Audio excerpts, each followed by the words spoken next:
Clase número 6, segunda parte del Renacimiento, la epistemología renacentista. En el Renacimiento pasan grandes cosas, el renacer de la humanidad, el renacer del pensamiento, el renacer de los valores, el renacer del espíritu investigativo, creativo, humano. Hay personajes que son muy importantes que hay que tocar para ver cómo es la epistemología de esa época. Otro de ellos, fundamental, es Maquiavelo. Maquiavelo, que pertenecía a todo el reinado de los Médicis, tenía en la Florencia italiana medieval, venía el matrimonio del monarca de turno, Lorenzo, y él quería llevarle un regalo que fuera su mejor regalo. Que la gente buscaba alguna de las joyas familiares, o regalaban su mejor caballo, o regalaban una obra de arte, o de orfebrería, o de ebanistería. Y Nicolás Maquiavelo, Nicola, decía: cónchale, ¿qué puedo entregar? Y lo mejor que yo tengo es mi conocimiento, porque él se había dedicado en los años previos a pensar, a leer, a comprender a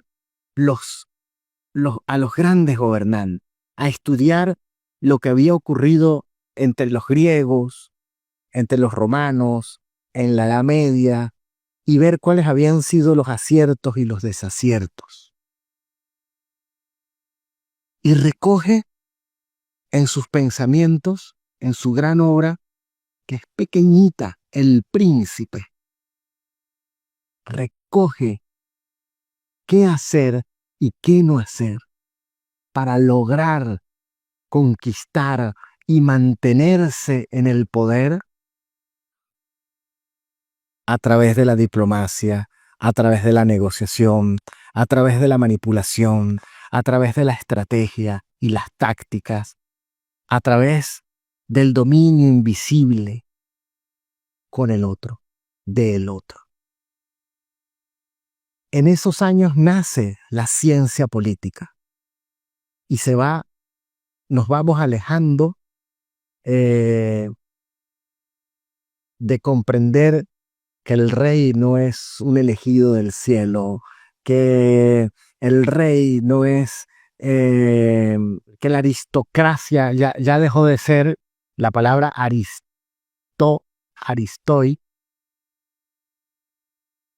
El aristócrata en griego significa el mejor, el más elaborado, el más perfecto, el mejor logrado, el mejor, la élite.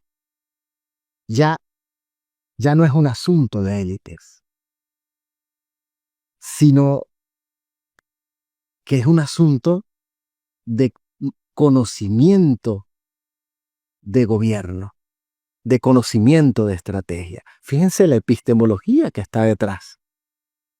Es una epistemología para el poder, una epistemología para el sostener y mantener el dominio.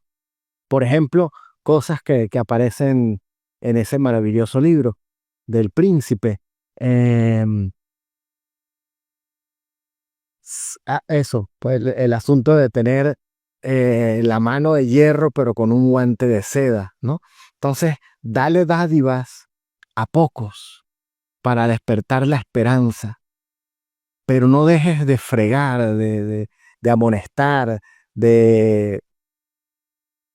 a otros pocos para mantener el temor por el jerarca, por la jerarquía, por la autoridad. El asunto de negociar para sostenerse. En el área de la gestión y de la gobernanza, porque eso se llevaba también al comercio, eso se llevaba también a la economía de importación y exportación. O sea, no se queda en los asuntos de Maquiavelo, o sea, es conviértete en príncipe de ti mismo, despierta el príncipe que hay en ti.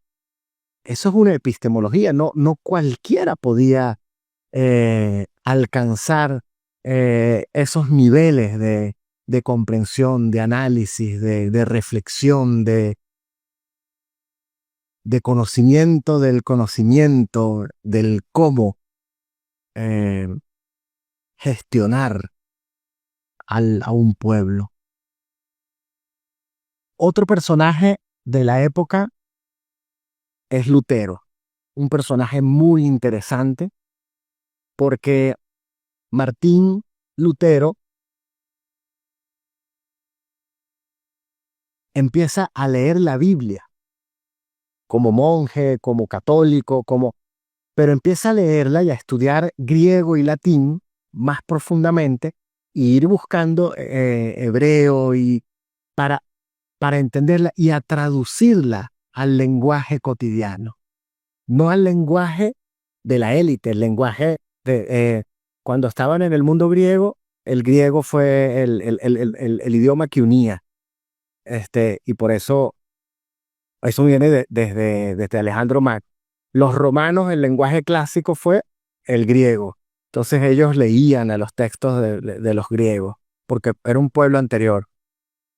Cuando nace la iglesia y la Edad Media, el lenguaje oficial, el lenguaje culto era el latín, porque bueno, el Imperio Romano duró 1000 años y había los textos, la historia, el conocimiento, había sido traducido al latín, se seguía estudiando griego. Pero en el Renacimiento, las lenguas vernáculas, en esos 1000 años, el idioma latín se fue degradando y nacieron las lenguas romances, las que venían de esa Roma. Y eran el español, el francés, el rumano, el portugués, el catalán, el gallego, los distintos dialectos de Italia, y así. Y Lutero estudia para traducir la palabra sagrada al idioma que era entendible por el pueblo, al germánico, al alemán vernáculo, a idiomas, a lenguas vernáculas. Y lo mismo hacen los ingleses con los anglicanos, lo mismo hacen lentamente los calvinistas y los otros. Pero el primero fue Lutero. Y Lutero se empieza a dar cuenta de las fallas que tenía la estructura de poder, de la corrupción que había detrás, obviamente no en todos, sino de algunos sacerdotes, de algunos papas, de algunos... Y estaba en un momento, por ejemplo, en el que vendían lotes de terrenos del paraíso para que tú ganaras tu indulgencia, tu salvación, tu perdón. Y él decía que eso no debe ser, que ese era el dinero que utilizaban para la construcción de los templos, que utilizaban para la vida del cardenal, del obispo, de los obispos, de los diáconos, de las parroquias. O sea, tampoco era pero no debía ser, porque esa no era la verdad. Y Lutero escribe un montón, yo no recuerdo el número, 90 tesis. Fíjense qué interesante, la palabra tesis es una idea sustentada, opuesto a antítesis, antitesis, porque lo que él veía era una antítesis que se estaba ejerciendo en el poderío de la iglesia, del catolicismo apostólico y romano. Y por esa razón es perseguido. Por esa razón, entonces, se genera una protesta contra el pensamiento hegemónico del dogma. Es decir, contra el conocimiento instituido, contra el conocimiento estructurado y dogmatizado. Y hace eso que ahí es increíble, o sea, atrevernos a dudar contra el poder, atrevernos a debatir al poder. El pensamiento renacentista, el conocimiento renacentista, las epistemologías ruedan en atrevernos a enfrentar al otro y traducirlo al idioma vernáculo, al idioma cotidiano, al idioma accesible, entendible. En esos años empiezan a aparecer los primeros diccionarios. De hecho, la primera lengua que tiene un diccionario en su idioma y que se piensa a sí misma es el castellano. El que crea su primera gramática, el que crea su primera estructura lingüística en el dominio de Alfonso el Sabio. Él llama a los gramáticos, ahorita se me va el nombre increíble del primer gramático de la lengua castellana, y, y le dice, vamos a estructurar, y crea una filología, crea, que es el estudio de las letras, del lenguaje, crea una gramática, unas normas, una estructura, unos límites del lenguaje castellano en la Castilla española. Es decir, el pensamiento está saliendo de comprender y sostener a las élites, que además se sostenían, pero ir bajando el pensamiento lentamente hacia otras dimensiones para poder pensar por nosotros mismos. Ese es el poder del Renacimiento. Hay un personaje, esos son los siglos de los escritores, Shakespeare, eh,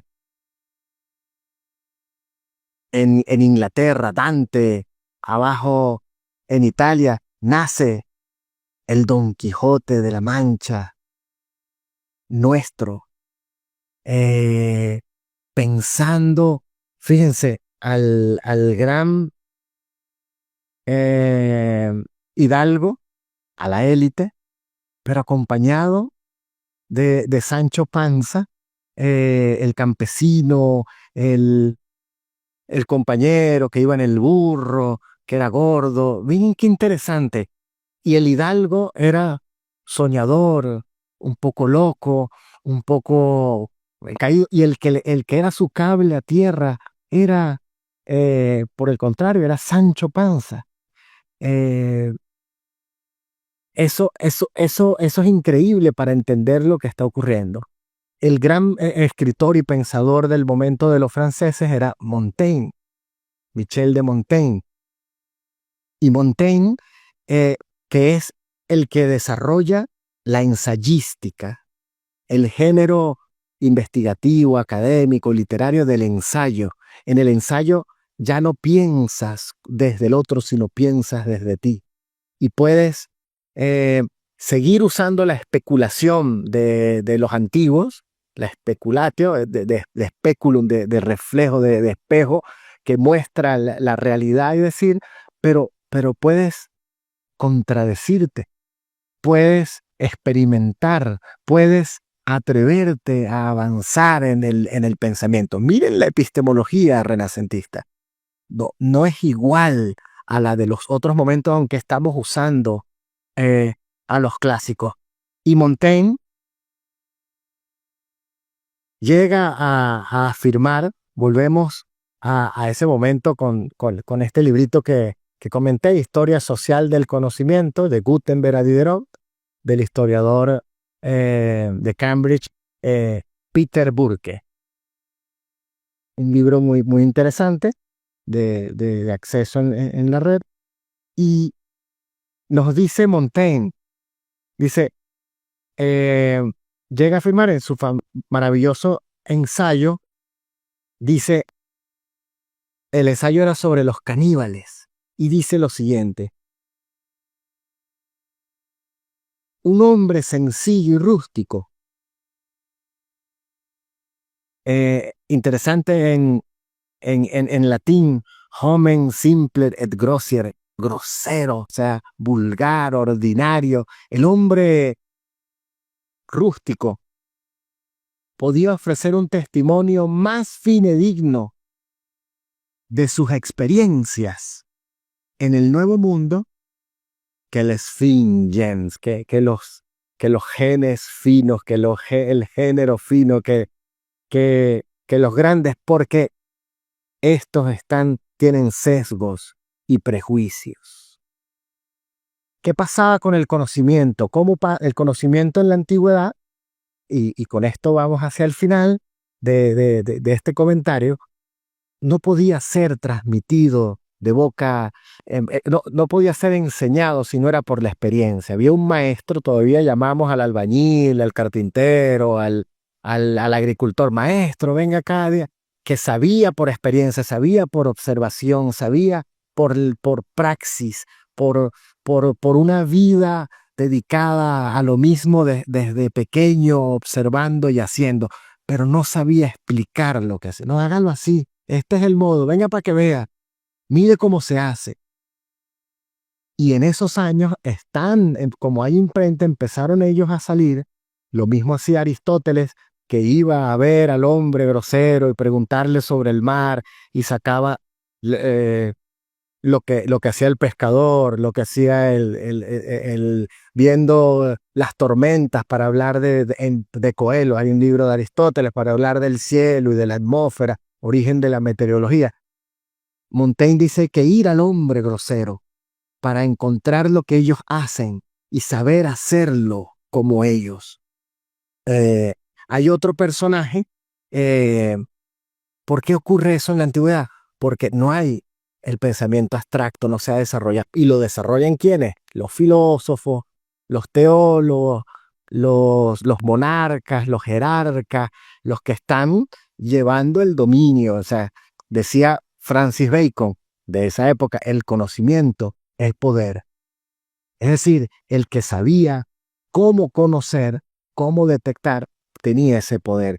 Hay otro personaje, George Agricola, en un libro urbanista sobre la minería de 1556, recoge obviamente muchos datos del conocimiento oral de los mineros de Hohenstald, donde vivió, ejerciendo oficio médico. Están recogiendo lo que hacen los otros, y eso es increíble porque va a ir directamente hacia lo que van a hacer luego los enciclopedistas, Diderot, de D'Alembert, con la imprenta, pero es en el siguiente periodo,